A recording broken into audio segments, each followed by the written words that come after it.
Todd is the Director of Instruction at TPC Sawgrass and also a longtime friend of Jamie and our Virginia Country Club family. He is the 2010 National PGA Teacher of the Year.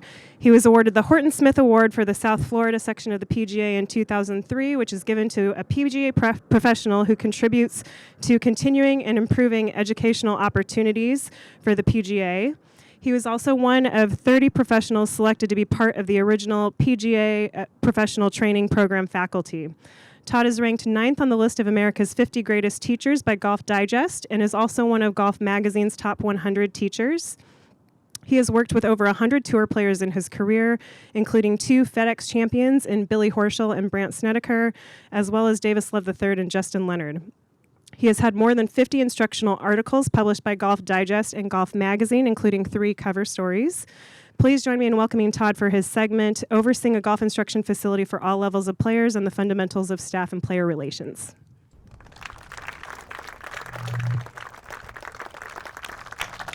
Well, that makes you feel old when you hear all that stuff. This is my 49th PGA seminar that I've done, and it's only the 3rd one I've done outside. So it's nice to be outside. And I just want to thank Jamie and all the folks here for having me back. I was here in 2012. How many were you here in 2012 when I spoke? But Jamie and Boyd are 2 of my best friends on tour. I admire both of these guys because they're passionate about teaching people and making people better. It's not about them, it's about the students. And they both work really, really hard to help their players improve, and it's nice to be able to be here and for Jamie to invite me, so I appreciate that very much. We're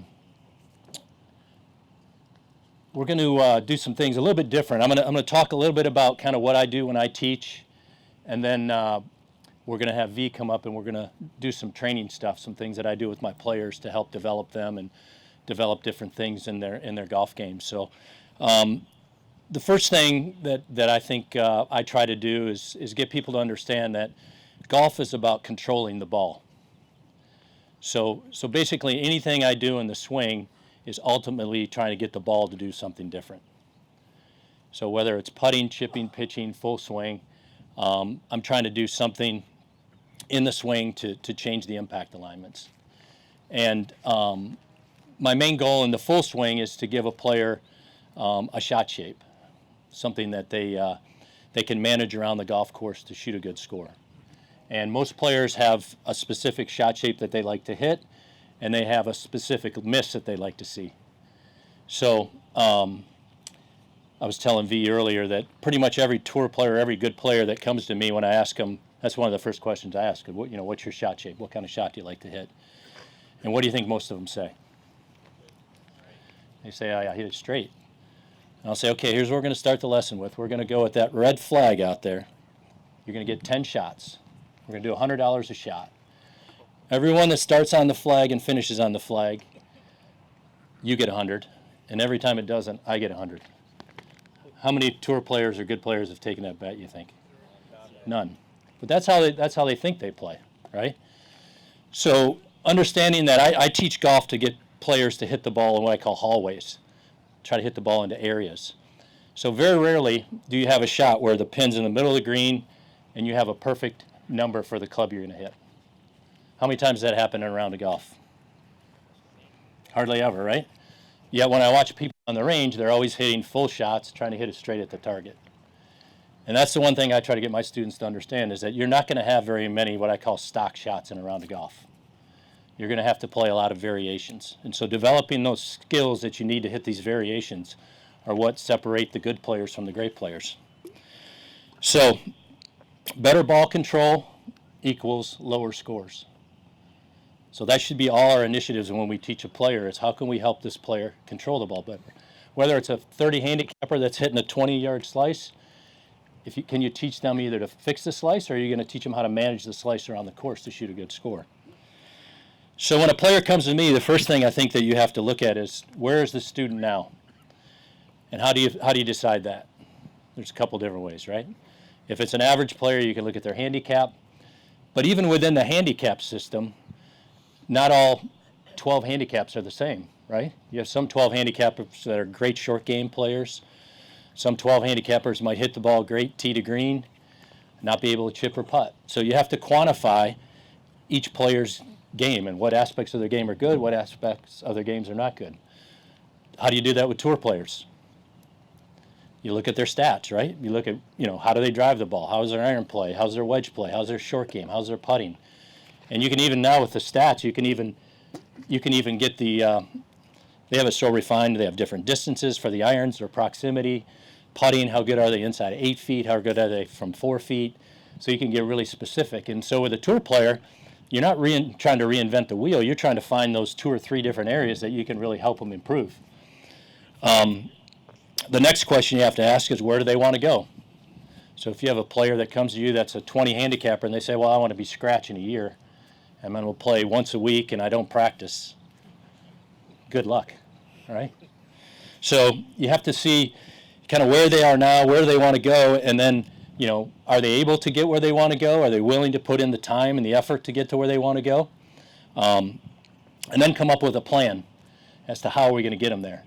So that's kind of the next step is, okay, here's where we are, here's where we want to go, here's going to be our plan of attack. These are the areas of your game you need to get better, these are the things in your swing you need to get better, and then try to develop a plan to help them get there.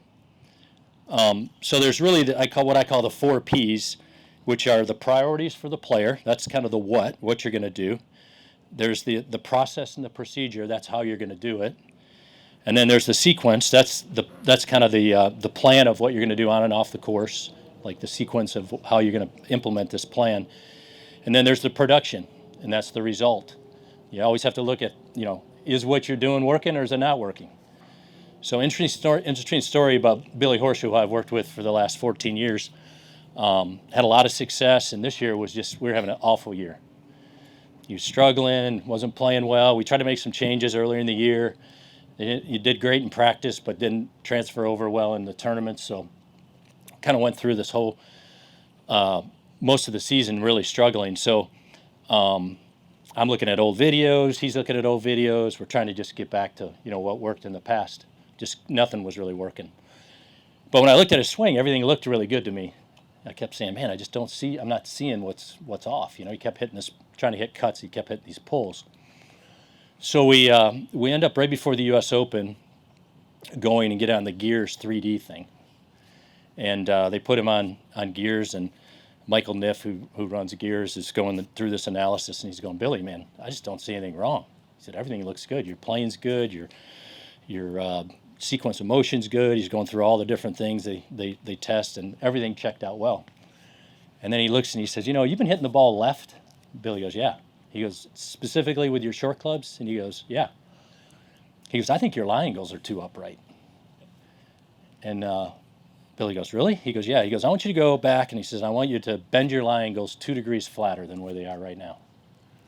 So we go back, we go over, and they bend the lie angles down, and he starts hitting balls, immediately starts hitting it better. And so Billy was with Ping, so he looks back in his phone to where he won the FedEx Cup with Ping. He looks at the lie angle on his Ping clubs versus where we bent them to. They're exactly the same. So in the process of going from Ping to PXG to Titleist, somehow the specs got off. So the clubs were 2 degrees more upright than they needed to be. And since then, he's played much, much better. But, as a coach, sometimes you have to reach out and you have to say, I'm just going to put him on 3D, and maybe I'm missing something. Maybe I'm not seeing it on video. Maybe there is something really wrong. So as a teacher and as a coach, I think we always have to be looking for, okay, what's wrong? And if we can't figure it out, try to find the answer. And so that really was something that really helped us out. So that process that we were going through, banging our heads against the wall, trying it all. And Billy's stubborn with his equipment too. I said, is everything good? Yeah, everything's the same. Everything's the same. So that was a big eye opener for me. And the fact that, I said we got to do something, and doing that really changed the second half of his year. So basically, I try to do 3 things when I work with a player. The first thing would be what I call teaching, and that's probably what most of you do on a daily basis with your members or whoever you teach. You're trying to change something in their swing or something in their motion to help them create the ball flight they want to create. So that's the first thing, and that's basically when you decide what you want to try to do. And when you do that, you do it in a pretty set environment where you're basically trying to hit from the same position to the same target. So just a lot of simulation, a lot of things over and over again to try to get them to create the right feel you're trying to create. And then once you have that basic motion down, then the next thing is what I call training. And that's where you're trying to develop a skill. So standing here hitting my 7-iron 160 yards at that flag, I'm not going to have that shot very often when I play. So I need to be able to take and control the distance, control when the flag's on the left, I don't want to miss it left, so I got to be able to make sure I keep my ball to the right. If I'm into the wind and I can't hit a full shot, I got to be able to flight my ball down. So just being able to do the adjustments that you need to make to hit the shot you're trying to play. So developing these skills and these adjustments from that basic motion kind of gets the player to the next level. And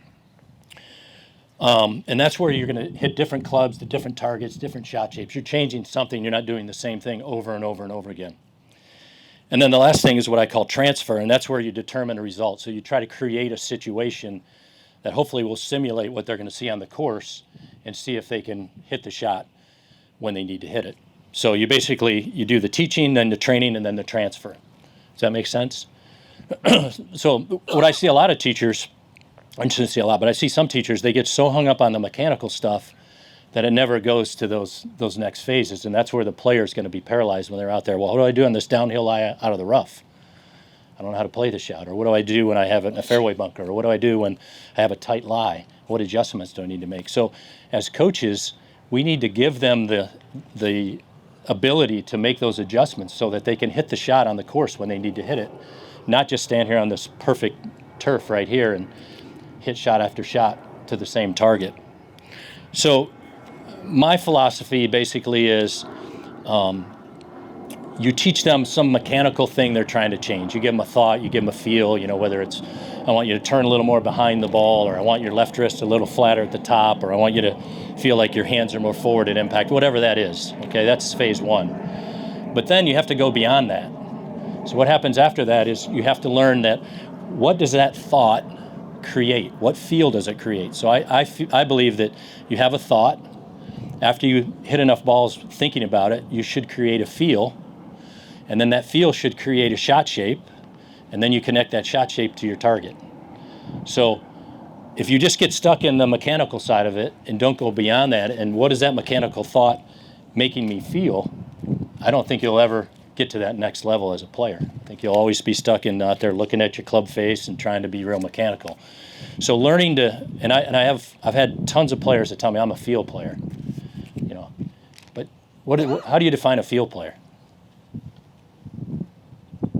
Somebody who relies on rhythm and a routine. But you can't pull a feel out of the air. You have to have something that triggers that feel. Yeah, so they might feel the club head swing, whatever. Grip pressure, whatever. But something has to trigger a feel. You don't just pull a feel out of the sky. You have to have something that triggers that feel.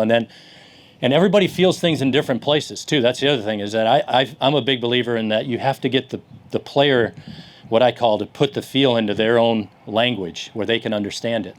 Because I can tell you to do something and I might feel it in my hands, and Jamie might feel it in his left shoulder, and V might feel it in her feet.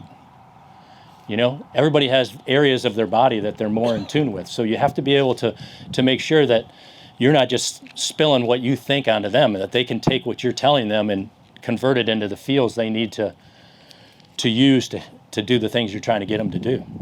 And I think that's what separates, I think, the average teacher from the really good teacher from the great teacher. The great teachers understand, they tell the player what they need to try to do, and then the player takes that information and figures out the feel they need to create to be able to produce that motion you're trying to get them to make.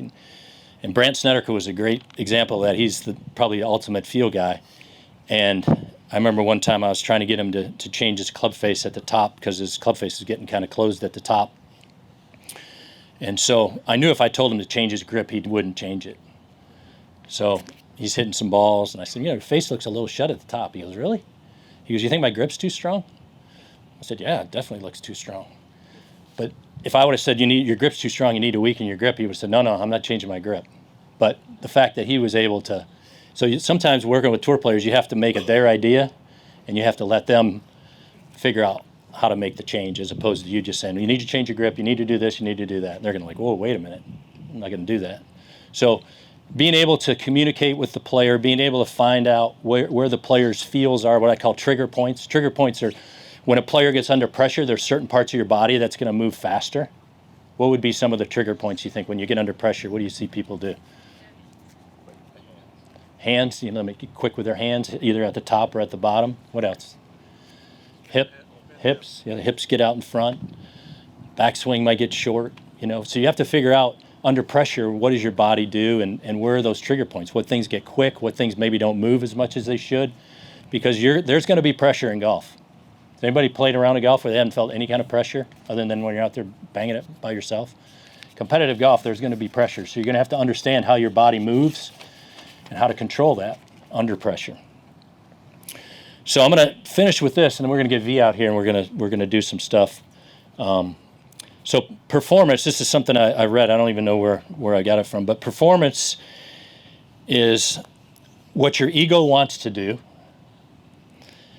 what your talent can do, and what your nerves allow you to do. That pretty much sums it up. It's what your ego, you want to be great, okay? Do you have the talent to be great, and then do you have the nerves and the guts coming down the stretch to be able to do the things necessary to win tournaments? So I know Boyd quoted Nick Saban. I'm an Alabama graduate, so I'm a big Nick Saban fan. I think John Wooden and Nick Saban are the two best coaches, and they have great. If you ever want to read things on coaching, those are two great guys to read their books, look at their stuff, because it's really. But Saban says you have to be before you can become. So you have to be able to control your nerves to become great. So you have to get the be part before you can become something. And I think that's a really important thing to understand. You have to be a great chipper to become a great short game player. So, anybody have any questions? That's just yes, sir. So Grant keeps his right thumb off the club on the backswing. Yeah. Did you No. ever did he ever tell you why he did that, or? Nope. No? He knew he did it. I knew he did it, but we. Comes off the club. Yeah, he kind of comes off, but then he gets it on. Yeah, the top. Yep. It's a good observation. Any other questions before we start? So we're gonna get V out here. Jamie, you want to? Viv. The fifth. Yeah. The fifth. You gotta tell them. You tell him. We have V in our phone as the fifth, Hello? Yes. Yeah. Back in the day. Yeah. Roman numeral V, the fifth. Thought you'd get that one. I so thought you'd get it. I know. It went right over my head. I said, "Why do they call you the fifth?" She goes, "V, the fifth." I go, "Oh, okay. I get it now."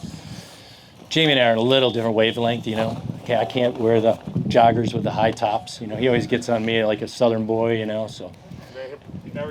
Billy and him, he doesn't go on about this. Billy's like his little brother, and they're with each other all the time. And Billy's super passionate, and as his PA, and they spend a lot of time together. Billy's got a really good, great sense of humor, and every time that they walk out when we're on the range and we're getting ready, it could be before a turnaround, it could be a practice round, he goes, "Do something with PA with his dress, okay? It's 1987, okay? Help him out." Yeah. You can't change this now. It's too late. Yeah. Okay.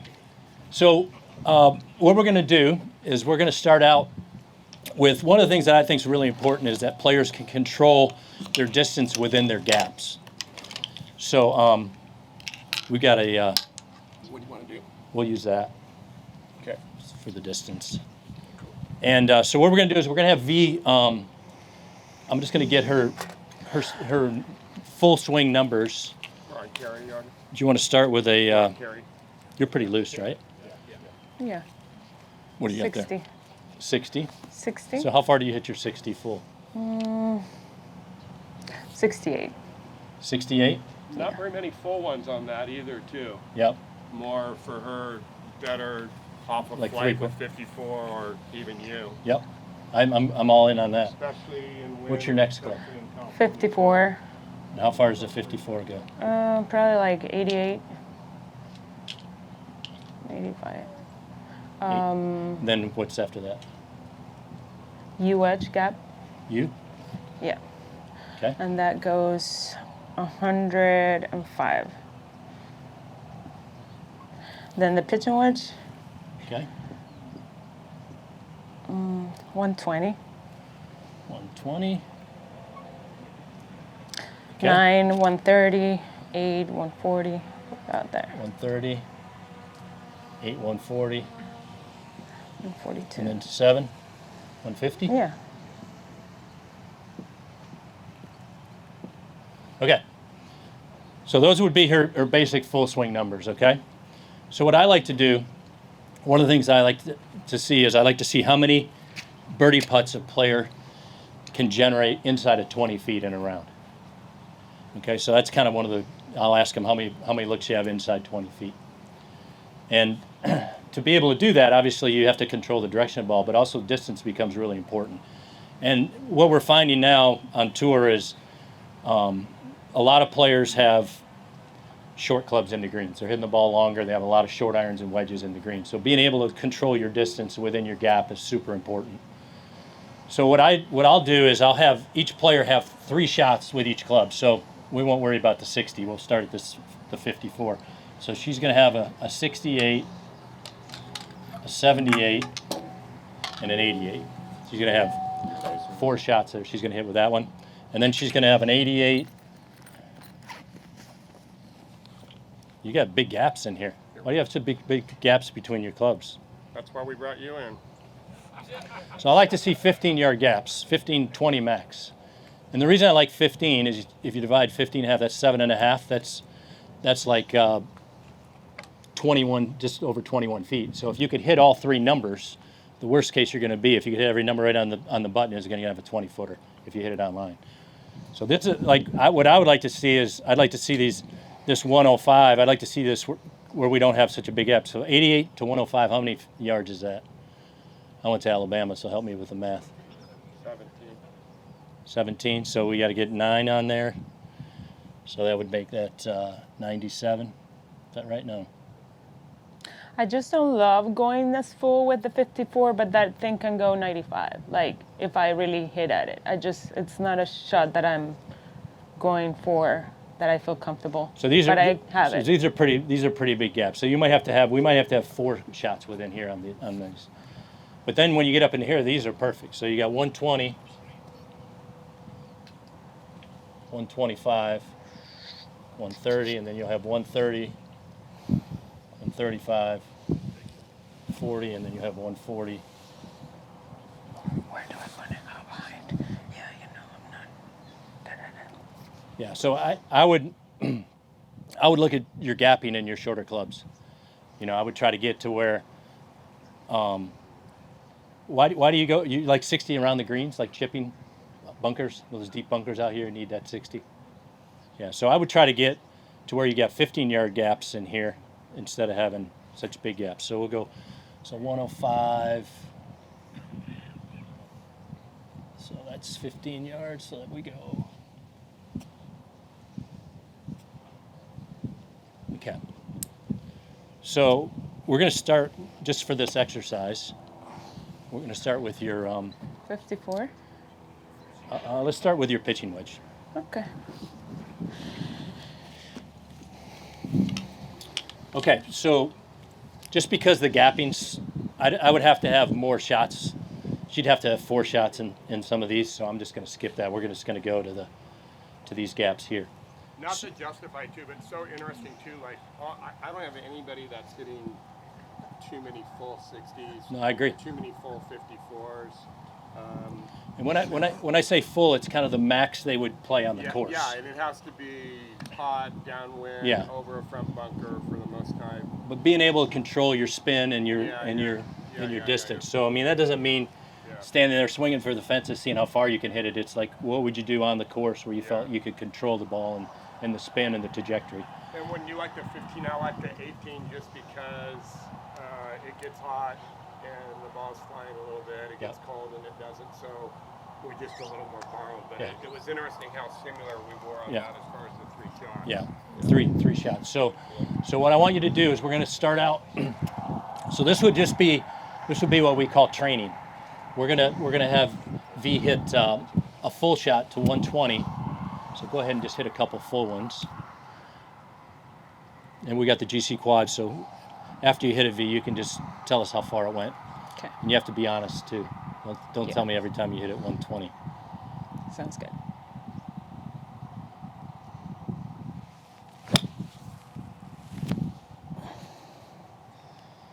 It's probably harder. 28. 28. Yeah. You That pumped? right hand got You a excited. little pumped up? Yeah. Okay. What'd you say? Your right hand? Your right hand got excited. We never talked about that before. She was No, talking- never. We were out there. Never heard that.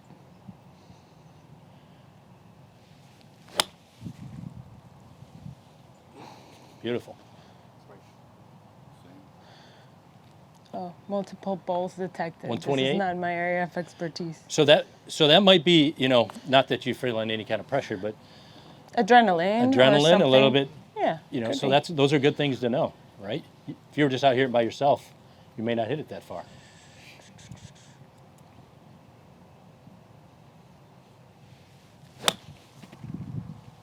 You say too, and TA knows this, like on Tuesday and Wednesday, say if your guy's going 175 21. ball speed. That's good.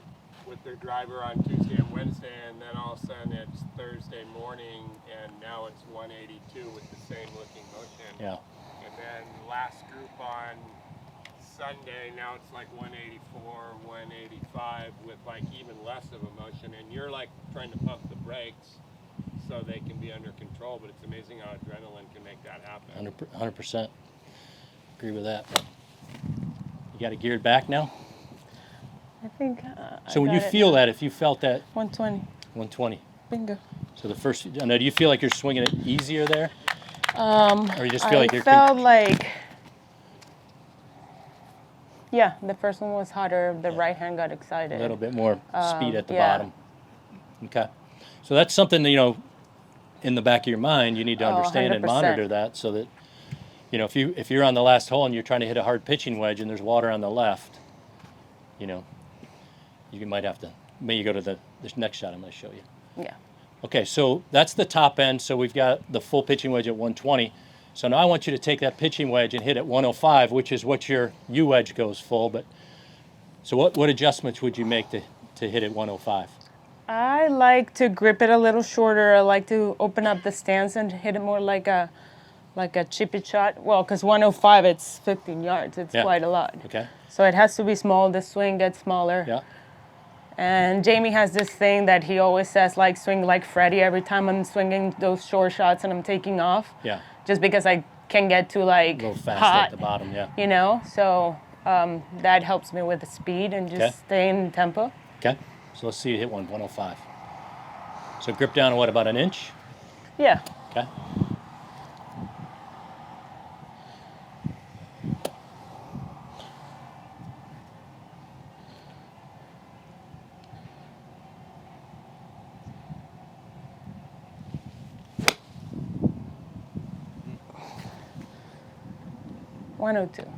It's good. So it's 3 yards, right? That's 9 feet. That's very acceptable. Okay, one more, 105. So what I'll work with a player on, and they're all a little bit different, but we have to find a way to get to that number. So I'll normally have them grip down a little bit, and what I have them do is kind of feel what I call shoulder to shoulder. So kind of shoulder high, abbreviate on both sides, and then just try to get that feel until they can hit at 105. But she kind of said that in her own way.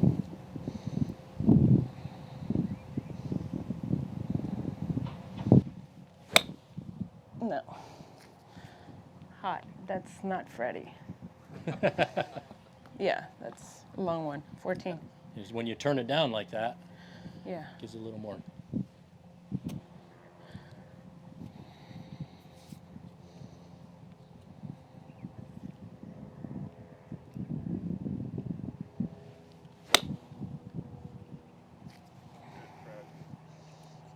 02.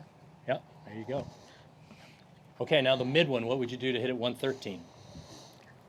For that one, I like my stance a little more square. 113, I still will grip it a little shorter, and just still the swing gets shorter, but Just very do- similar length Yeah. of that one, but just those adjustments of being more open, more regular stance, and the grip just a little bit longer. So try to grip it on the end and make the same swing. See what happens. Do the same thing you just did, but just grip it on the end. And the make same same with motion the you just made stance? with the Can I put normal stance? you can normal stance. Okay. Normal stance, and just do that same motion you just made for that 105, but just grip it on the end.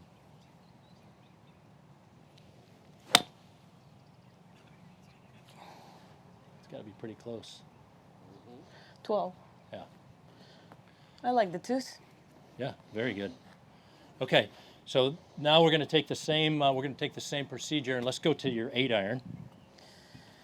It's still right there. I think I have an 8. Yeah.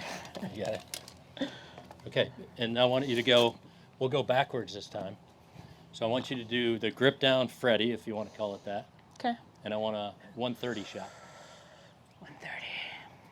So grip it down an inch and do your Freddy feel. It just feels a little shorter. Most It feels players. shorter. I do feel, so I have a long swing, Yep. so there is a bunch of different lengths that I can play around. Yeah. So I think the big thing is what happens when most players try to take something off a shot? They hook it, right? So I think that's, you can go a little shorter, but you just can't add that hit at the bottom. You got to feel, whatever you want to feel like with Freddie. You just can't have, that right hand's got to behave. Yes.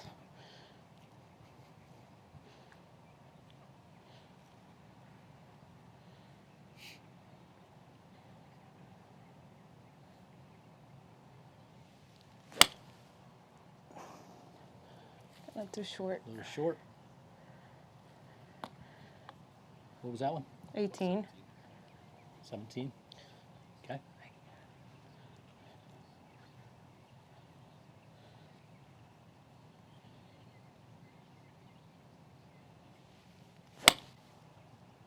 It would be a really good one for you. It's not procedure for her ever, and you wouldn't see it aesthetically with procedure.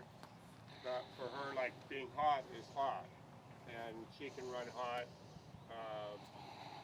for frustration. She can run hot for excitement. She can run hot when she's running great, and when she's best, she's lazy, and it's like she's barely doing anything. She's so fit, she can barely move and make it. Mm-hmm. So if I gave you her as, this is your student now. Yeah. I'm gonna sell you later.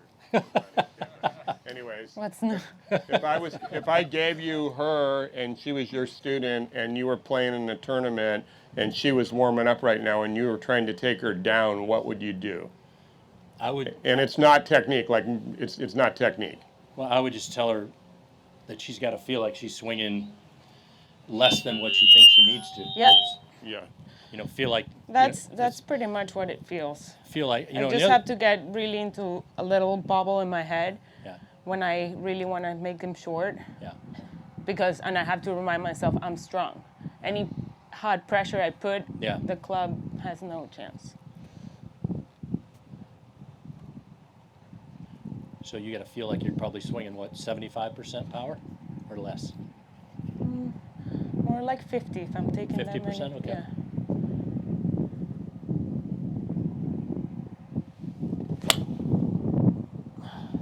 Better. It's gonna be And close. this is a really good time with 200 of the most scrutinizing people I know that are all really good golf coaches to try to feel like you're going to sleep out here. This is just great for you with one of the best coaches in the world. What was that one? 37. So I want you to do the lazy swing, but I want you to have what you feel is a fade feel. Fade. Okay. 50% power, grip down an inch, and give me what you feel is fade to straight feel, whatever that is for you.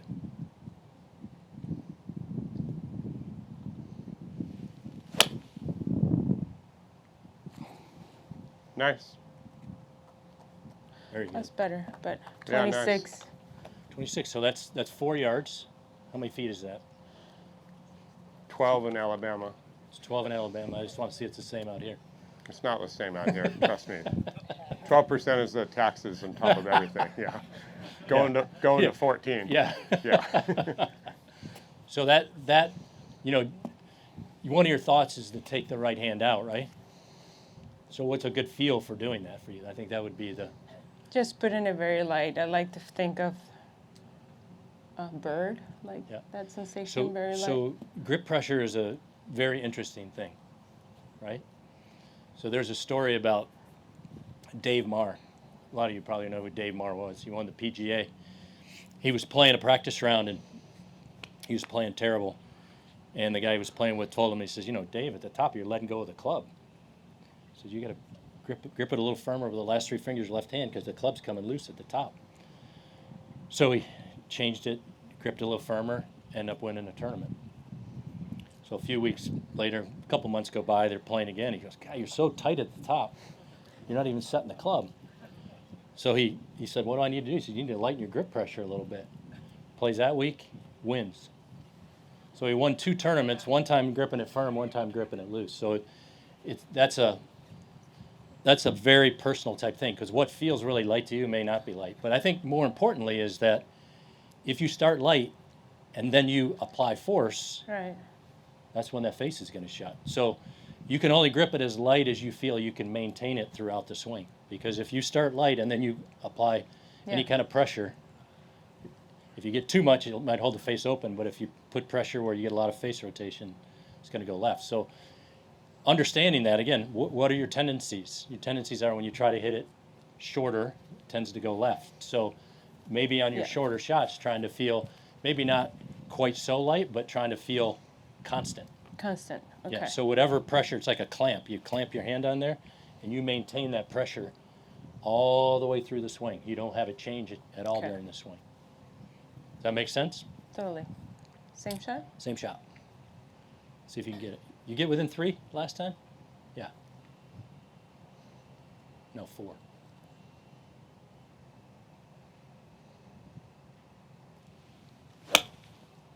Beautiful. Pretty. Really nice. 31.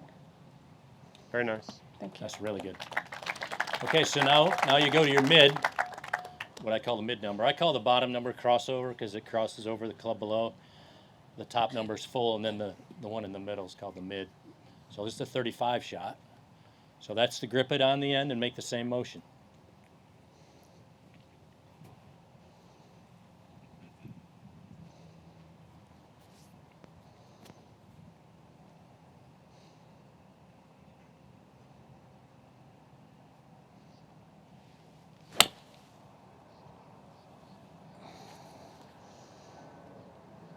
Turned it a little bit. 42 Yeah. because of that. Yeah.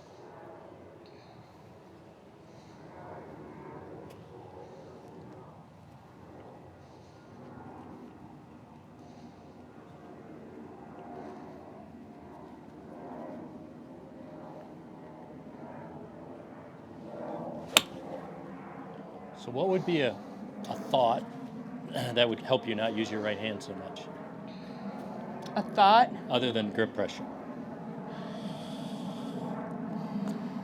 Or a feel? So Well, it varies. Sometimes feeling like the lower body goes quicker helps me quiet down that right hand. Sometimes it helps to feel more like back to target when I'm on top and feeling like I just let it drop lacy, like before the ball. And forget there is a ball there. put your hand out in front of you like that. Now, I want you to push into my hand. Yeah. Now, what does your body want to do when you push into my hand? Lean towards it. What do your hips want to do? Turn. Yeah, so push and turn. Feel that? Yeah. So you're pushing into the grip, you're not pushing around the grip. Okay. So when you hold that club up, push against my shoe. See how you're pushing into the grip? Yeah.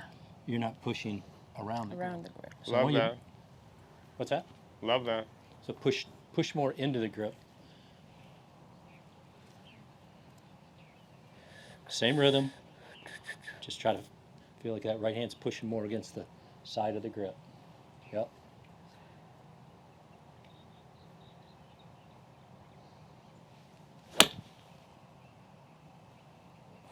Okay. A little more. Got to push it in there a little bit more, a little bit longer. Yeah, that's a good point. Do it more than you think you need to until you see the ball go the other way. Okay. Feel like you keep the back of the hand on the back of the shaft until the ball doesn't go left. Just overdo it. Pretty. Pretty.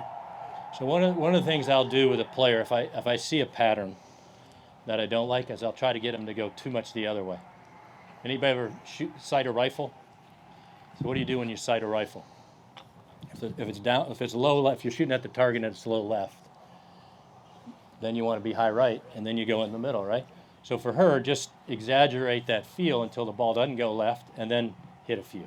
Okay. So give me a couple more where you just exaggerate the feeling going through the ball, that you keep that hand on the, just pushing on the back of the shaft as you go through. Until the ball doesn't go left, and then you'll know you did too much.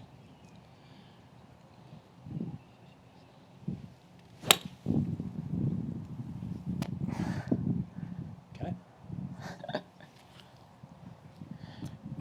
Am I still trying to hit 135? Yep. Okay. Because I think in your full swing, you're probably better. When you try to take something off, it's when that hand wants to turn a little bit too soon. So that hand's going to feel, through impact to you, it's going to feel like your hand stays this way longer. Okay. Until it doesn't hook. Because you know the toe's got to be passing the heel, right? Yep. And it may have to feel that way for a little while. Because the only way you can hit the ball left is if you hit what part of the ball. So there's the only way you can hit the ball left is if you hit where? The outside part of the ball, right? Here. Yep. And you're not coming over the plane. You're hitting it because the club face is Turning. that way. Okay. So keeping that hand on the side and trying to hit the inside part of the ball, ball won't go left. If you hit the inside part of the ball with that right hand the way I showed you, it shouldn't go left.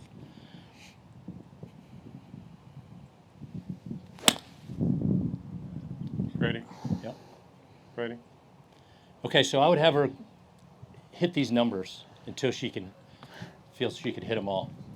And then what I'll do is I'll take 3 clubs. Okay, so we'll do 9 to 7, or we'll do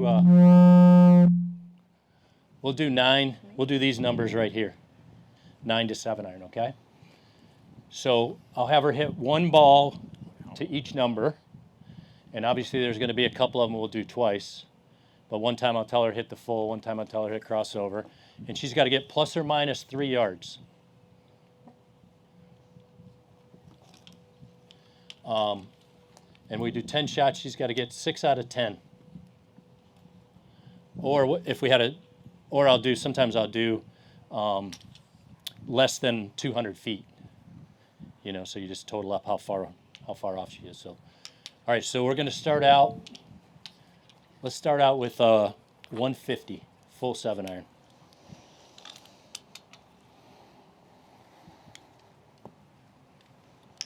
Okay. So this is where we're going. We were training. Now we're going into a testing.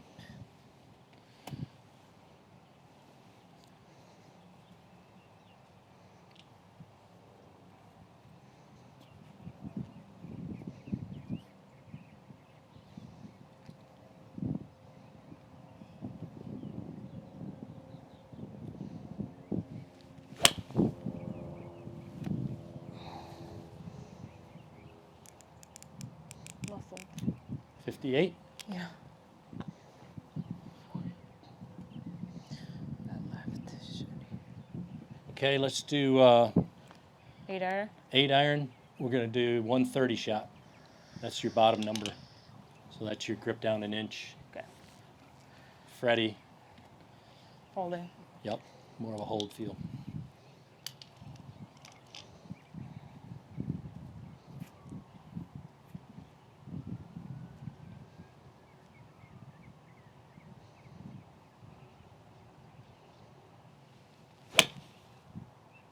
we go. Got it on the other side. What was that one? 34. 34. Just missed.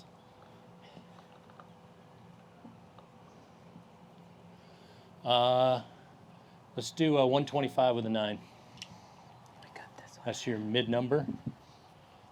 That's my mid number. Okay.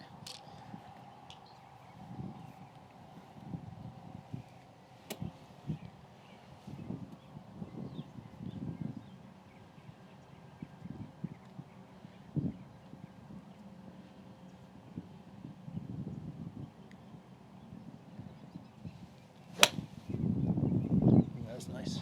Nice. Very nice there. 21. 31, 21. 21. You're just missing.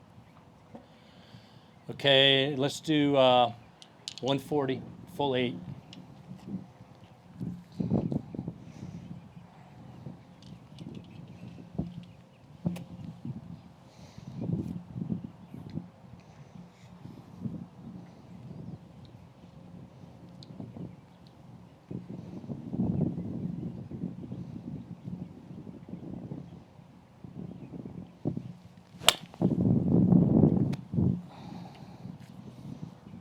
Forty. 140. Thank you.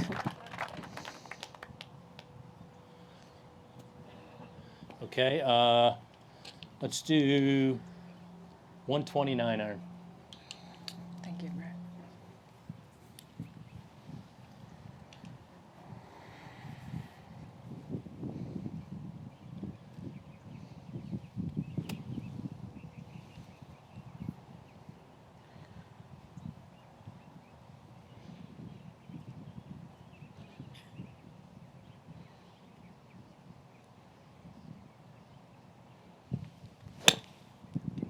Nice. Ready? 21. 21? Yeah. You're on a roll. All right, let's do, Does it feel different now? What? You feel different? You feel different. Yeah, I'm just imagining shots on the golf course. Yeah. I was going to say, like, a couple things today. Like, the best I've seen her play, I've been with her, like, caddying for maybe 8 times when she's won a tournament someplace. And I don't even know what the tournament was, something up at whatever they call it now, Tuckwood Canyon or Morongo.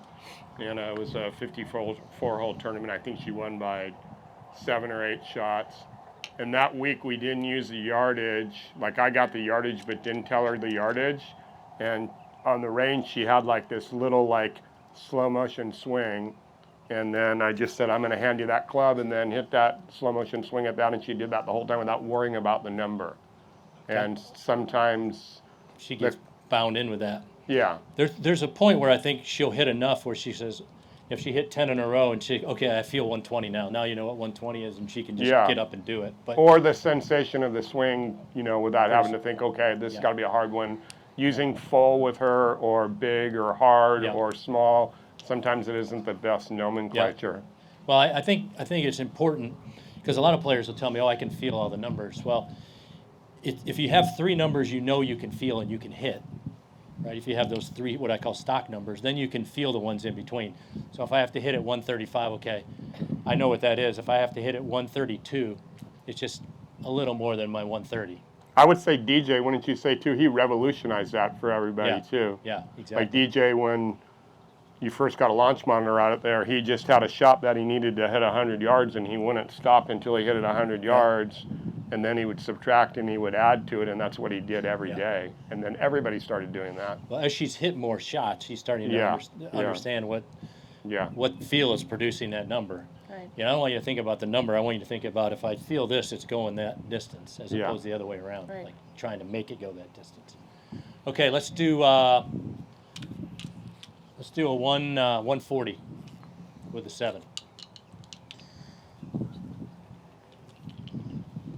And you know what I'm doing, it may not, you know, I don't work with V, so I would, if I knew a little bit more about her, my approach might be slightly different. I'm just kind of doing the generic thing, and I have my co-teacher over there helping me out, filling in the gaps for me. I'm actually Brett's assistant. Real quickly on that too, how about it for Brett Lederer, right? played golf for 10 years, and then started coaching 4 years ago. And Miss Lily Avu this year, 2 majors and another tour event for 3 tournament victories. His 3rd or 4th year into coaching golf, and it's a pleasure to watch him not only coach her and do a great job, but with our membership, they love him, and he's made our membership, which is a golf club, a way better membership as far as playing. Nice work, buddy. Yep. Yeah. Good job. Okay. 140.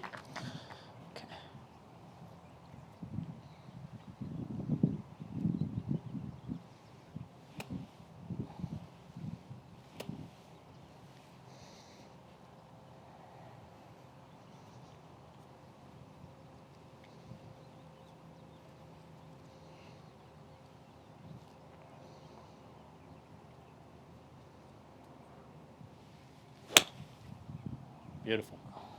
Pretty. 44. 44. Man, you missed a couple of them by a yard. All right, so I don't want to get too bogged down on this. I want to kind of move on to something else. Is that all right? Whatever you want. It's your show. It's your place, though. I want to make sure I'm not. We're gonna invite you Does back. everybody kind of get the idea on this? I want to do a couple other things. Okay, so once I kind of have them dialed in on being able to control their distance. Now, if she didn't pass this one, then she'd have to do it again. So you can see she nailed this one. She was short on this one, long on this one, nailed this one, long, long. So just tendencies, but the long was more of a result of the swing as opposed to the technique as to how to do it. She just misaligned the club face. So once I kind of have that, then the next thing I start working on is trying to get the ball to work to left pins and right pins. So the pin's not always in the center of the green. So how are you going to play to a left pin? How are you going to play to a right pin? Now, some players hit one shot. Either fades or draws, that's all they hit. Other players will work the ball into the flag. But I don't want them making that decision on the fly. I want them to have practiced that and understanding what their tendencies are to different pins, right? So what we're going to do is we're going to have 5 balls. Since you like to hit a draw, we're going to go to a left pin. How's that? Do I really like a draw? Huh? All right, so we're going to go, let's see what we can use out here. We'll go to to this flag on the left over here, V. Okay. You want to shoot it? Well, actually, we'll just let's just assume that we'll go to this one straight out. But the ball has to start inside the right edge of the green, and it can't go left of the pin. Okay. Okay, so just imagine that's on the very left side of the green. All right, so you're going to get 5 balls. They get 3 points per ball. 1 point if you hit it solid, 1 point if it starts in the area, and 1 point if it finishes in the area. So you're going to hit 5 shots. This is imagining it's a left pin. Yeah. Start at right edge of the green and don't let it cross left. Okay. Yeah, you can't finish left. So it's got to start inside the, Yeah. Copy. yep. And you got to get 11 points to pass, 11 out of 15. Cool. Okay. And what number? What do you want to hit, 8 iron? That's good. I like them all. Now the width of that would vary based on the club. So this is just to teach the player to keep the club on the right side, the proper side of the hole location.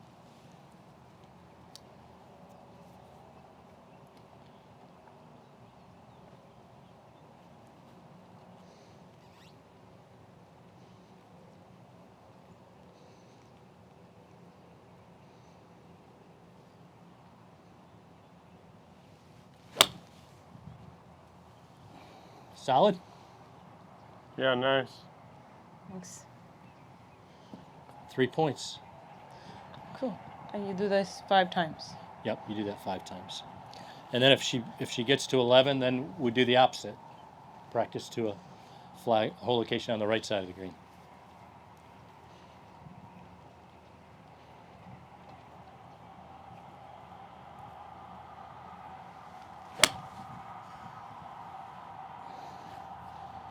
That's 2 points. -2.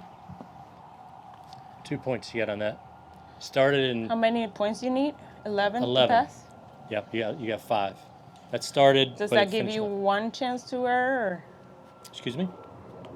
how So many you got chances? 1 point because you started it right of the flag and you hit it solid, right? Okay. So That's 2, but it finished left of it, so you didn't get the 3rd point. So to get 3 points, the ball has to start inside the right side of the green, and it's got to finish on the right side of the hole location, and you have to hit it solid. You with me? So I'm drawing it. Cool.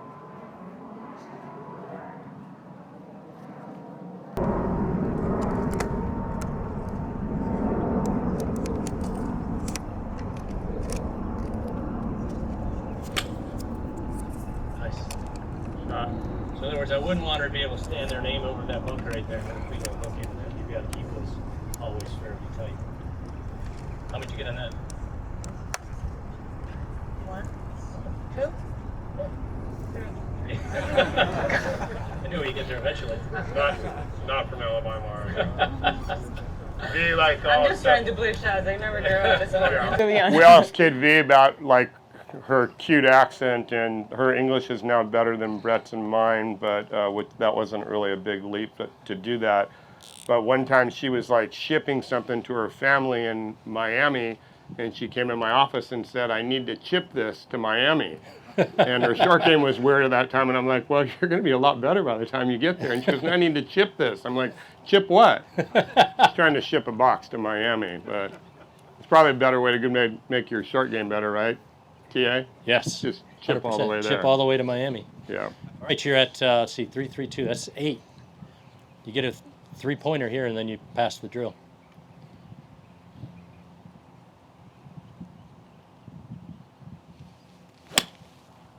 Beautiful. Nice. Really good. Good swings. Very Very nice. good. You're doing this with tour player to anybody Juniors. that can be repeat Yep. all Right the now- way through. All the way through. Now we're going to flip it. So what do you do to a hole location on the right side of the green? What's your normal procedure for that? I like holding. Okay. Like the sensation of just a hold. Little hole, I'm straight not hold, expecting a big cut, but not a. but definitely trying to. Okay. So let's not do the same draw it. thing. Let's start it inside that left side of that green and The left side of the green towards the and pin. it can't go right of the hole Okay. location. Okay. And then we'll do a couple driving things, and then we'll be about done.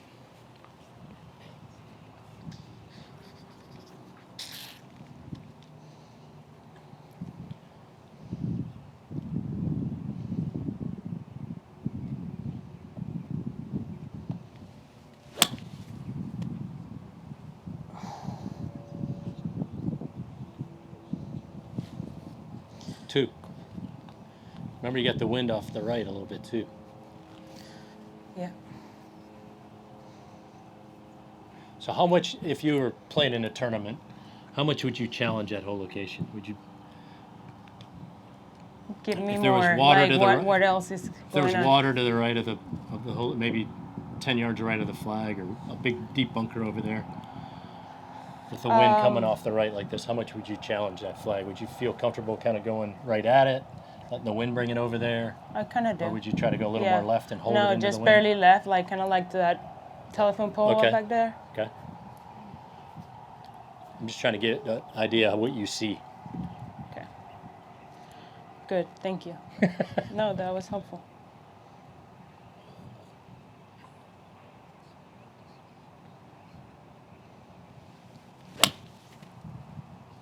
That's good.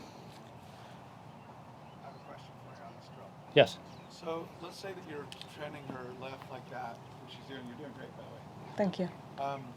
Anyways, so let's say we're trying to trend left. She starts in the window.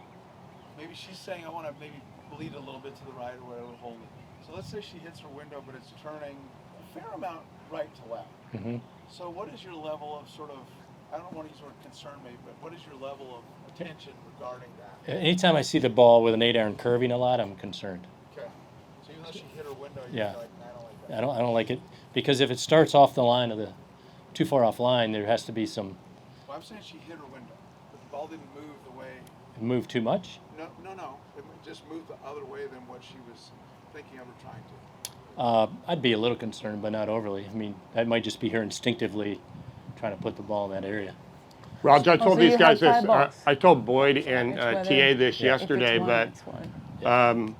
this range out here, it was literally like a junkyard when we first got out here. We dug up a 1959 Buick that was in the ground out here, and we used it as our shag range. But what I love about this range is it comes, the wind, perennially comes right off of Palos Verdes, and it always blows like this, a little right wind. And it's a perfect wind to actually hit in. And then we just use this as a shag range forever. And then a couple years ago, we made this big, giant 400-yard double-sided driving range. But in the meantime, we used that area over there, and we called that Patrick's Alley. And Patrick and I put those stumps apart. They're 10 yards apart over there, and they go for 240 yards down there. And I told these guys that, and they both took pictures of it. He would hit into this wind all the time, and he was a drawer when he was young.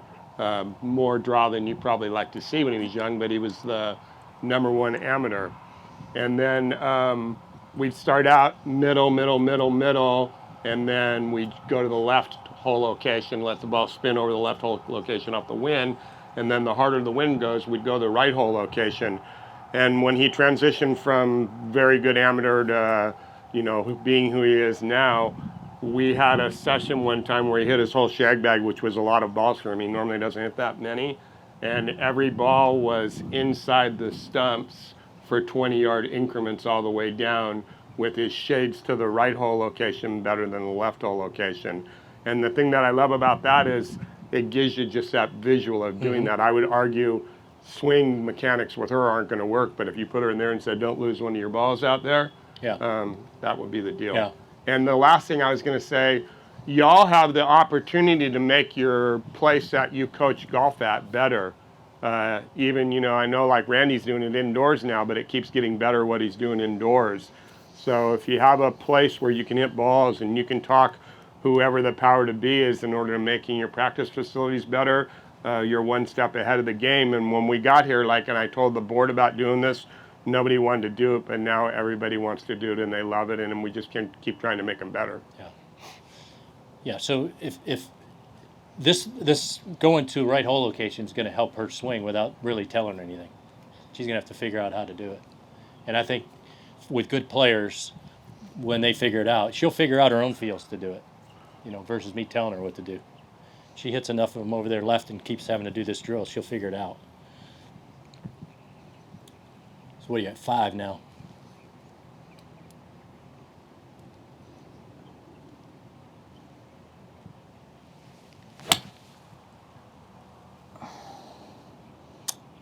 Does that feel like a hold swing to you?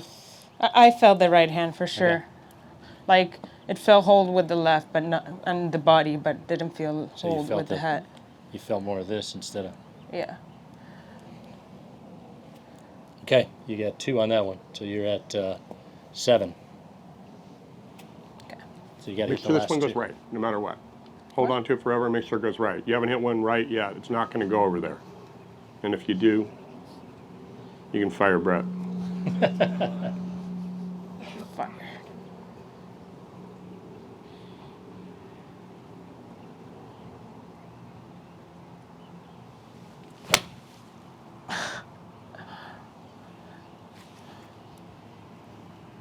Okay, last ball. TA,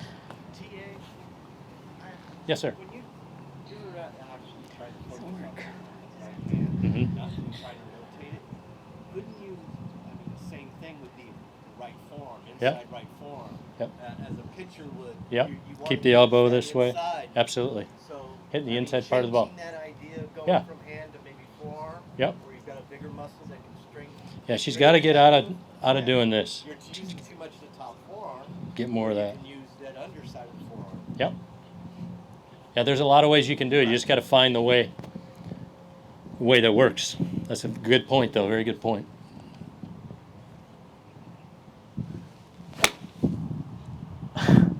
So that's a tough pin for her. So that would be something that she would practice until she could feel comfortable hitting to this whole location as well as the other one. The other one was easy, right? This one's more difficult. Yeah, I just You're afraid of hitting it I left. wouldn't play that shot. Yeah. Like I'm not trying to. I don't know. Would you feel more comfortable aiming More it right at the comfortable flag? aiming- yeah. So you and if there's water over there, you'd feel comfortable hitting the water and hooking it up. No, off but the- I still aim just right of the pin Yeah. and let But this would not hurt you practicing. No, for sure. This No, way. I do Yeah. think it's great. Okay. Anybody have questions about this? So we worked on the distance control. We worked on controlling the start line and finish line with her. You wouldn't work on plane at all, or like half? Well, You know, she's Jamie's student, so I'm not going to get too much. I'm just wondering, like, I would. because it was the same thing over and over, besides holding the face or. It's really. I don't think it's her path. I think it's her club face alignment. Yeah, I mean, when she's hot, she's going to do that. The hard thing is when she's on point, like it's relative to plane line, it's relative to squareness all the way face through. rotation. Yeah, she's just going to turn her hand over as hard as she could. Yep. And if he wasn't here, I would be like, you know, Yelling. go ahead and take your setup right there, okay? Take your setup to that. Hit that golf ball 50 yards right, okay? Now, like don't take all day to do it. Hit it 50 yards right no matter what.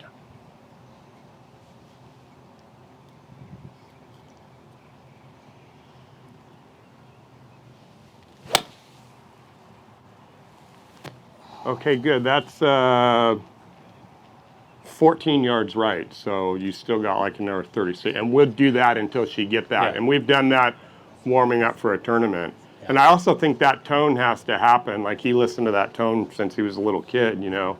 The, hey, you know, sweetheart, it's just turning over a little bit because once it manifests, then all of a sudden you're in trouble, you know. Yeah. So Yeah. mechanically, you know, it's what I would call a face pull. She drop in the face. So Yeah. you'd work on, you know, Jamie would talk maybe about the right hand. You might work on the right elbow. You might, you know, put a ball between her arms and have her do some of that. Just anything to eliminate. I've seen her form play 9 rotation. holes without her thumb and finger on the club and never miss a shot to the left and never miss a shot right. Yeah, I agree. I mean, You I want to go think, to driver? yeah, let's hit a few drivers. So a driver drill, I just want to show you this, and then we'll have time for a couple questions if you have them. It's back there. So what I'll do with the driver is I'll create a fairway. So we'll just kind of do, like we'll do this fairway here where these two bunkers are, just straight out. So the red flag's the center of the fairway. And I'll have her hit Red or checkered? the checkered one, I'm sorry. So just that's the middle of the fairway, and those bunkers on either side are kind of the edges of the fairway. So I'll start out, and there's 3 shots I like to have my players have with a driver. One would just be their stock, whatever their stock drive is. And then one would be what I call send it driver, where they want to try to hit one hard, and then a fairway finder. So 3 different shots they play. So I'll just have her hit a couple. Just hit your stock driver for me, V, just between those.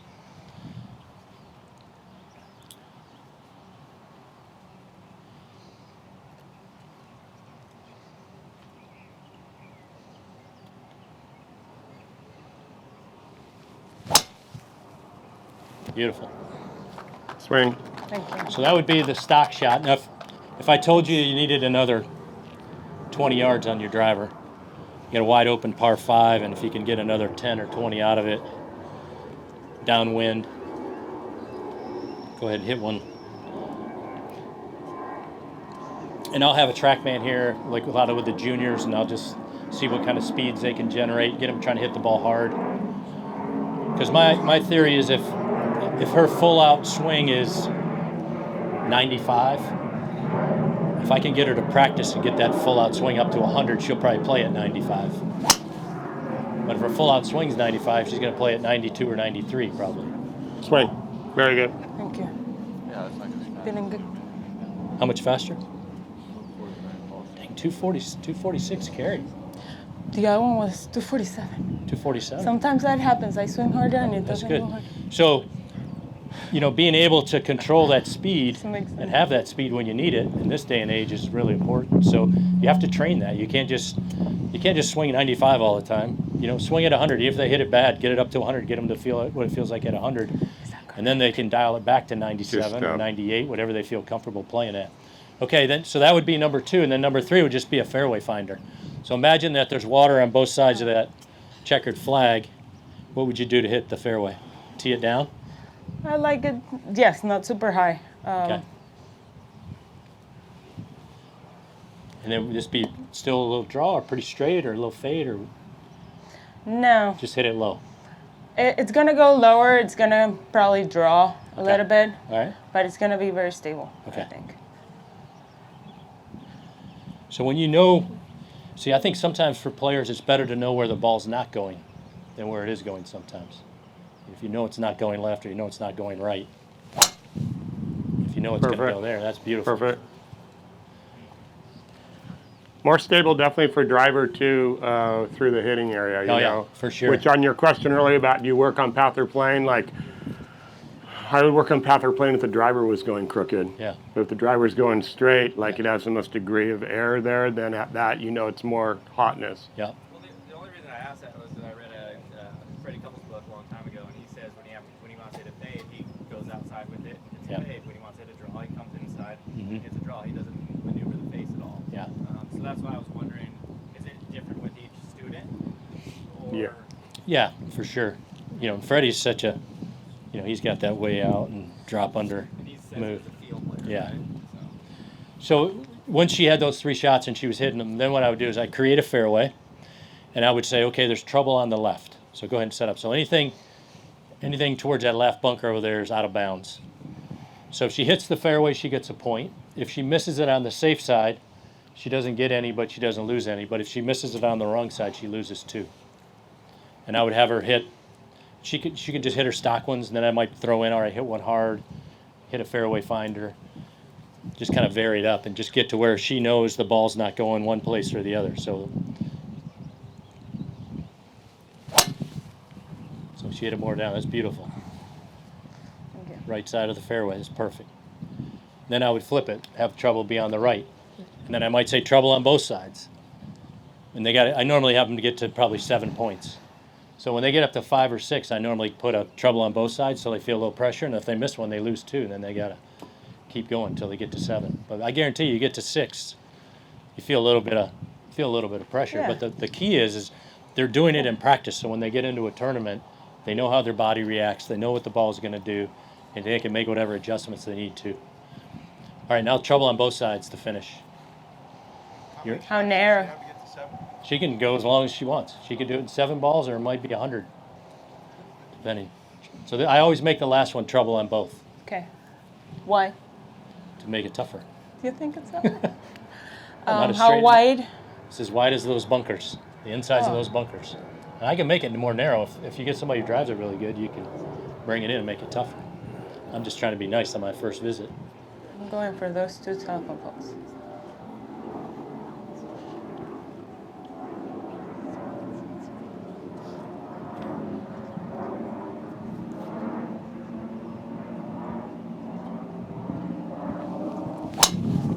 Uh-oh. Oh, I faded. Uh-oh. Yeah. Standing ovation. So she'd lose 2, and she'd have to go back and try to hit 2 more in the fairway. Great job, Thank you. V. Thank you so much. Thanks, V. Thanks for your help. That was cool. All right, anybody have any questions? Yes, sir. Yeah, going back to the and she was like missing, just barely on the field, so there's that control aspect. But how often do you feel that the player actually just doesn't know what they're actually hitting, what the process to getting your stop? I just have them keep doing it until they can hit it. And normally, like if you hit enough, if she stood here, I guarantee if you stood here this afternoon and I gave her those numbers in about an hour, she could tell you, well, for that one I went from here to here, it felt about like this, and she'd be able to do it. With the wedges, I really didn't get into the wedges.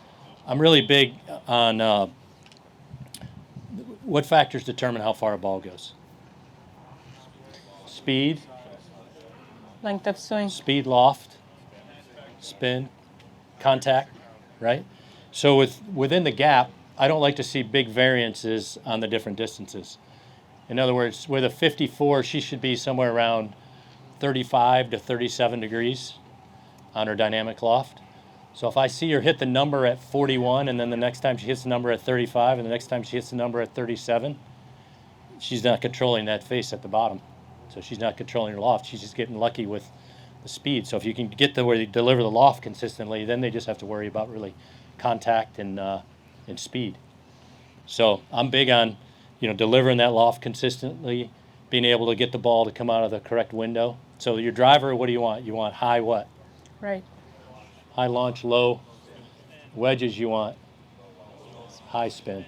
You want the opposite. You want the ball coming out low with spin, not running up the face.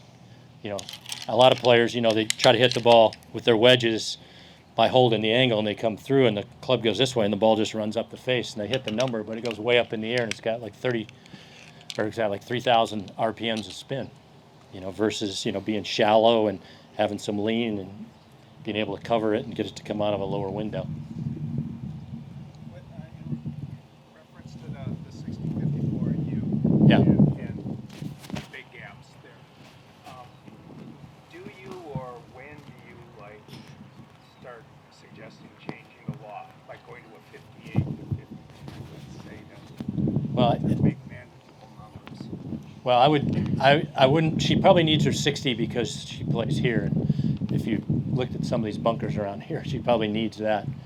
So what I would be looking at is, okay, what can I do with that 54 pitching wedge to get where she doesn't have 20-yard gaps? I think you want to have more gaps in the upper part of your set and less gaps in the bottom part of your set. I kind of throw the 60 out because it's just kind of a specialty club. So I would look at that 54 U and pitching wedge, and how can we get those numbers? How can we get that? So the pitching wedge is going 120, which is good. So we got to get her U wedge probably 105 is not terrible, but that 54 might need to be of. How far can you hit that 54? 95. Yeah. But then you get a gap there. So she's kind of a unique thing because she wants that 60 in there. But normally. I do, but I also have gotten really good with the U. So Yeah. So I if you can take some off and. Yeah, if she's got a club. Some players are really good with like a 54, so they'll play 4 shots in that range versus. So it all depends on the player. But personally, I don't like to see more than a 20-yard gap because then you can play 4 shots instead of 3. So you just have to add 1 more in there. So like for me, I have my 3. If I go to those 3, I have a grip down 1 inch, shoulder to shoulder, and I know the feel to make it go my bottom number. And then if I want to hit the ball down lower, I'll grip down. I'll go shoulder and full finish, and then if I want to hit higher, I'll grip it on the end and I'll go shoulder full finish. So I'll shorten one side or the other, and then I'll vary the grip down. If I want to hit it a little lower, I grip it down a little bit more. But normally for me, it's shoulder to shoulder for the bottom, and then I either go full to shoulder, or I go shoulder to full to get the mid number, and then I have a feel that I can do that. But as long as you have a system, some players have, like with V, we just gripped down and she did shoulder to shoulder for the bottom one, and then she gripped it on the end and did kind of the same motion, and then she has her full. So she just did it by changing the grip because she only had to lose 5 yards. But if you lose 7 or 8 yards, then you got to do something a little bit more dramatic. Yes. So I'm going to use a really exaggerated example just for the case study. So anyone who's ever watched Matthew Wolff in person, he's unbelievably impressive. Yeah. Okay. So. Except Brooks Koepka doesn't think he is. Right. So he's been struggling a little bit with his game. So let's say he comes to you and you got really extreme factors. The weakest grip you've ever seen on a player. The crazy backswing that he's made since he was 8 years old. Yeah. So how do you as the coach try to get to the bottom of, okay, he's lost his game, I need to get him back, and resisting the urge to go, oh, I knew that backswing would finally get it. And it's like, no, he's been doing that his whole life. Well, I don't think you look at aesthetics of the swing. I think you look at more what the ball's doing. And obviously his balls, he's got to be going two-way miss to be playing that way. So you figure out what he's not doing now that he was doing back then. But if you look at his swing, it's an interesting swing. His hand plane really doesn't change. His hands go here, this way, and then they come down this way. It's not like he has like a Fred Couples move where he goes way out. So his hand plane doesn't really change that much. It's just his wrist angles go from this way to this way. But his hands, if you draw a circle around his hands going back, they go back and then they come down in the same circle. But I think anytime, if you took a guy like that and you tried to make him conventional, you'd ruin him. So you have to figure out what's changed from when he was playing well. And I guarantee you he's hitting, it's not so much his good shots change, his bad shots probably change. He's hitting shots way offline. And at that speed, I mean, if you miss hit it a little bit, it's going way offline. So I think any player, you have to, like Jamie and I were talking about this last night, in my opinion, every player has kind of a bell curve, and they have certain things they do well when they play well. And when they don't play well, they get outside their bell curve. They're doing either too much, like V, too much of this. So you've got to get her back into the correct amount to eliminate that left shot. And that's all you're doing. You're just trying to find a way to get her back into that. Like Jamie, you try to go way, hit one way to the right. What does that feel like? Or, try to get more pressure into the back of the shaft and drive it more forward, or try to feel like the club stays more to the right of your hands, or try to get your right elbow to drive more, whatever it is. And Jamie made a great comment last night. He said he tells Patrick the same three things, but he has 100 different ways of saying it, so it doesn't get stale. So I don't think new things come up. I think the same things keep coming up, and it's just a question of getting those things under control to where they play well. So that's, I think, for Matt, I think that's what you try to do, is figure out where is he outside the bell curve of what he did when he played well, and how can you get him back in there. Yeah, speaking of the right hand flip, would you ever have her practice with slightly close spacing? If you start doing that and flipping it all over the top. Yeah. So I think V and I were talking about flip. Over rotation and club head passing the hands are two different things. So for her, I think she's more of a over rotator than she is a flipper. So a flipper, the shaft would be moving backwards as the club head goes forward. Not a flipper, so Yeah. much, Yeah. Yeah. I mean, if you could put a strong grip on. I mean, there's a lot of different. I don't know that I'd do that with a good player, but with an average player, you could start them off shut and try to get them to open it through there. But yeah, I mean, it just depends on the player. I mean, she seems like she's super, super sensitive to mechanics. So I think you'd have to kind of keep things pretty simple and. Well, part of the idea too, if you close the fades, you gotta start hitting the fades. Yeah. It started left and working back. No, I agree with what you're saying. It just depends on whether the student could make that transition and do it. And I think some would and some wouldn't. Yes, ma'am. You were explaining the use of the right hand, but why not teach him how to use the left hand? Because it takes two hands to control the face. Yep. And the left hand controls the heel of the club, and you would keep the heel leading with the left hand. You could. The only reason I did that is because he emphasized the right hand, Yeah. so I emphasized right hand. But you're exactly right. We've Teach what the we've left done hand that. does. We've done that a bunch too. Yeah. Yeah. Her It's just problem is- mostly her because problem is she I can pick up relate the- better the- with the right hand. Yeah. Her problem is she can pick up the gym So that's with probably both why. hands. So literally, like she's quite as strong as she should be for 117 pounds. So any little pressure changes it, But we have had it with her hit with just her left hand too. Yeah. So Yeah. I mean, leading with the left, the heel of the hand, trying to. I started golf late, but I was a field hockey player, Oh. and all the controls in the left hand. Yeah. Well, I use this example a lot. If you, I talk about the left hand being like the steering wheel on your car. So if this lambkin's facing up and I turn the wheel, the car, if I turn it left, it's going to go left. Turn it right, it's going to go left. So if you keep the clip face here, as long as that lambkin stays up, the face is staying square to the arc. It's when the lambkin starts turning one way or the other where the But car I gets crooked. actually work the club head by knowing my left hand controls the heel of the club and my right hand controls the toe of the club. Okay? And so I know my right hand knows what to do. Mm-hmm. My left hand, I have to maintain its control. No doubt. No doubt. That lead hand, keeping it in control, keeping that heel from getting All right, past. All right, everybody. Why not? You can get him afterwards if you want. We just want to stay on schedule, okay? All right. You gonna be okay with that? Okay, we'll fire. Okay. The question was, I've been studying a lot about impact stuff, and I teach all the time. And when you're talking about shoving a club sideways with the right hand, I teach that all the time. But then I feel like the ultimate thing is, I watch all this Pete Cowan stuff about how to turn down, how to push it right, how to push it, more pushing motion. But then the thing that's boggling me is the idea, when I watch Nicklaus and Watson and Tiger talking about, they're trying to pick the ball. And you can't really do that when you're It depends on where you push. If you push here, you're going to stick it in the ground. They're all starting more ahead, the shaft lane on the start, those guys, and there is no shaft lane when you watch like Nicklaus. It's because they have a wider, their right arm straightens earlier this way, so they're pushing here and then rotating there. So their arms are long and the club's low and they're shallow. They're not pushing at impact. Those are the best players that hit the highest points in the straight, it seems like, and that's what's Well, the club has to. We could do a whole. If we start talking theory, we could be here for days. But basically, in my opinion, when you get to the top, as you shift to your front side, the arms have to lower this way. So you lengthen the club down, and then you rotate it into the ball. You don't pull the club down first. So you don't see a lot of guys pulling the club now. You see the arms, the right arm and the club are like Tiger is he has a very wide release. The club gets this way, down and away from him, and then from there he can just rotate through. The hands are quieter, it's shallower angle of attack, and you actually can create more speed. Like when DeChambeau was trying to hit it far, he was doing this. He wasn't doing this.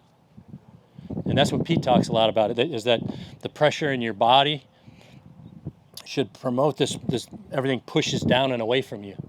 But it doesn't come down and then you push. As you come from the top, as you're unwinding, your arm should lengthen and push.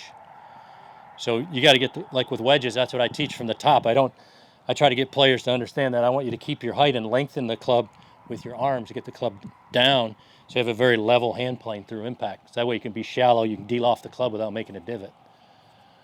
But we could sit here and talk theories all day. I was going to tell you what that we get to do for a living and all the cool places that we get to go to. This is known as like the class investment that's by everybody in the industry. I've never heard one bad word about him. From an operating standpoint of the way that he's run the clubs that he's set up, we run among the best in the country, and he's respected by everybody on tour, on every tour that you go on. And it's such a pleasure to have you here, TA. Appreciate it. Thank you so much. I cherish our friendship, and I appreciate that. Thank you. Yep. I was going to tell everybody, Boyd and TA and I have got to spend a lot of time together, which I cherish as well, and we've had a good friendship and a good competitorship as well too. And there's not one time when anybody doesn't do good that he's not one of the first person that texts us, or we don't text him, and we get to do that. And last night, or yesterday all day, and then last night, I wish we would have taped our conversation between Boyd and TA and I, because we go about things completely different ways, but we're getting to the same place with completely different players. So it's really interesting. For what you were saying there, like you could talk about theory all day long. Like the club that they were using was flexing a different way too for a couple of those guys than the way that the shaft's flexing now. So there's so much stuff in there, but I want to congratulate you on your phenomenal career. It's a pleasure to have you up. Well, I appreciate you having me here. And thank you for been great. coming Thank you. across the country to do this. Appreciate it. Cool. All right, I'm going to turn it over to Randy, and then we're going to have some lunch. And lastly, how about it for V? Impressive. Enjoy.